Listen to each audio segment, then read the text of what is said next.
Hello, David. How are you? I'm good, yeah. Oh, it's nice. It's a bit of rain, but we are doing good. Okay. It's not raining here. Oh, yeah. Oh, really? It's going to be hard Yeah. for you to race on a rainy day? Yeah, no, I had enough rain in my childhood. Okay, so we won't take much of your time, you know, if you are busy. So we're going to start if you're ready, okay? Okay. Okay, can you tell us more about your beginnings in racing? I mean, Formula 4, the F3, how it all started? So you want to know more about Formula 1 or sorry, what did you mean? I want to know about your beginnings in racing, about me, Formula me, 4, okay. yeah, and F3 also. Okay. So way back when there was black and white television, I started go-kart racing in Scotland. And the reason I started karting was because my father was a karting champion, but his father died when he was 14, so he lost the opportunity to continue. But he had a passion for racing, which he gave that opportunity to my brother, to myself, and to my sister. And my brother wasn't interested in racing, but I was, and my sister was, and we raced in Scotland and England. And then I progressed into cars at 17, and there was an ex-Formula 1 driver called Jackie Stewart, who won 3 world championships in the 60s and 70s, was involved with his son in racing, and he started Paul Stewart Racing, and he signed me to drive for them. And I spent the next 3 years with them going through the development of different formula.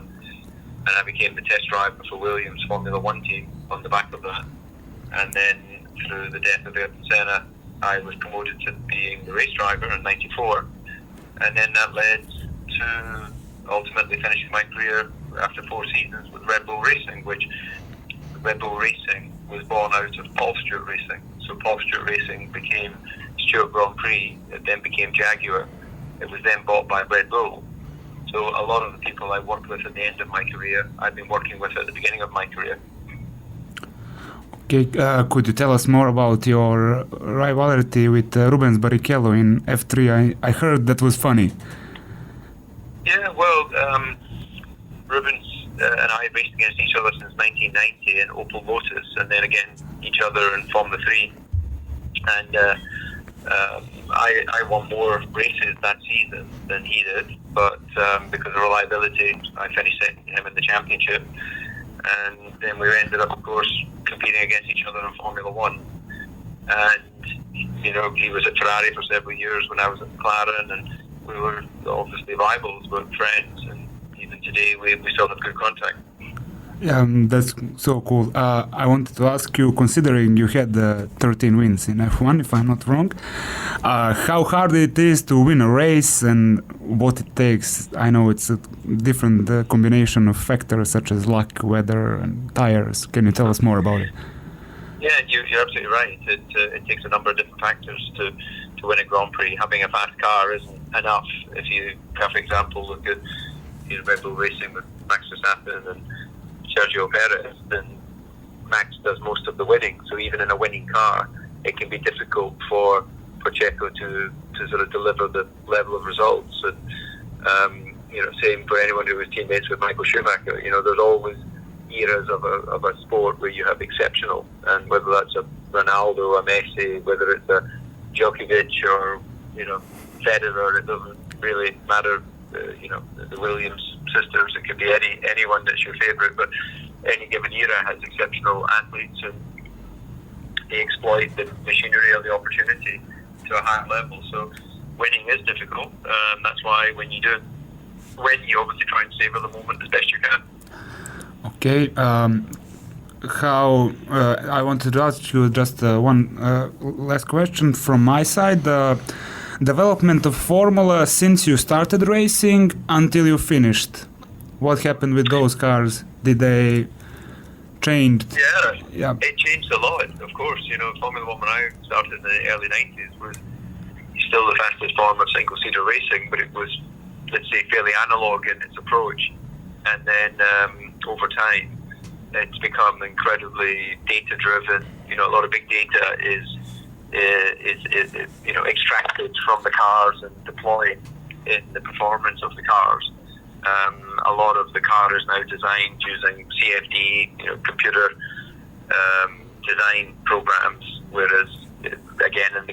time it was actually making scale models and putting them in wind tunnels. So, like everything in life, mobile phones were in their infancy when I was a teenager, and of course today they're computers in your pocket. So just Formula One has been at the cutting edge of a lot of the automotive development and technology that we use today. The bottom line is still the same, though. If it's a telephone, you still have to physically use it to talk in the same way that an old turn the dial telephone, and a race car is still a race car. You still have to drive it. So the human element is still there, even if the sophistication and technology has improved. David, could you tell us more about Red Bull Showrun project and how important it is for promotion of sport and for you?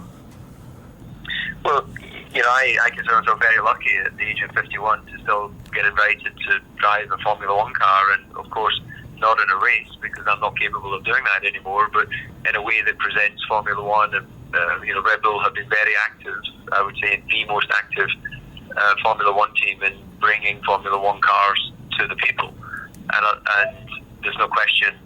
Of course, it works very well for Red Bull from a promotional point of view, but I think beyond that, it also helps Formula One and therefore the other teams, because you're connecting with people that maybe are just curious or never really considered Formula One or never had the opportunity to see a Formula One car.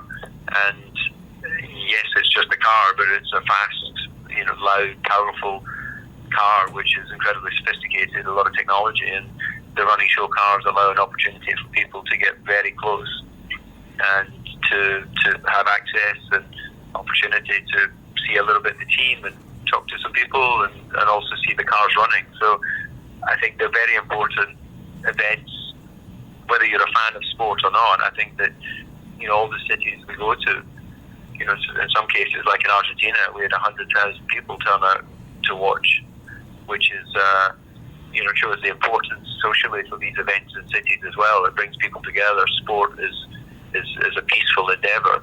So even if you're not competing, people come in peace and enjoy. Young kids up to great grandparents. This weekend you'll drive in Belgrade in Red Bull Showrun. Can you tell us more about it? Yeah, it's my first time in Belgrade. A fantastic welcome. Very, very happy that we're here.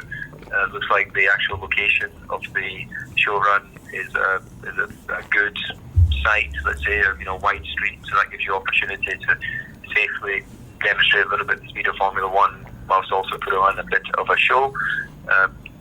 People obviously enjoy donuts and the smoke coming from the tires and things like that because it's just a little bit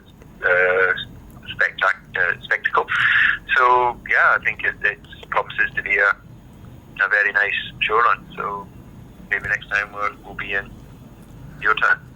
Can we expect you in Montenegro to show us F1? Yeah, that would be fantastic. Okay. We wanted to ask you a couple of more things. Can you tell us your top 5 drivers of all time, if it's possible? Yeah, good question. I don't really have a stock answer for you, but I think you have to say that the multiple world champions, people like Fangio, people like Schumacher, people like Senna, Prost, Hamilton, have to be for sure considered in the top 5 because you might win a championship through circumstance, but to win multiple championships takes obviously a different skill and a different opportunity. So I think it's very difficult to do a top 5. I think you need to expand it out to include people like Niki Lauda. Max Verstappen has to be there now already, with 1 championship because he's going to win 2, and then no question at 24, 25 he'll continue to win more championships. So let's say the list is a moving target. Mm-hmm. Which driver at this moment is most similar to your driving style? Yeah, they're all better than I was. The safety car driver, he's the same age as me. Melander. Okay. David, thank you so much for your time for our show. We wish you nice staying at Belgrade, and we expect you to come to Montenegro and be our guest in our studio. Thank you very much. Thank you. Bye. Poštovani slušalci, sa nama je bio Dejvdiom Kultard, bivši vozač Formule 1 koji ima 13 pobjeda u svojoj slavnoj karijeri i on je za nas govorio o Red Bull Run projektu koji se vozio u Beogradu. Ovaj intervju je snimljen putem telefona i eto mi smo ekskluzivno za vas za otvaranje sezone donijeli ovaj intervju. Nadamo se da ćete uživati u njemu isto kako smo i mi.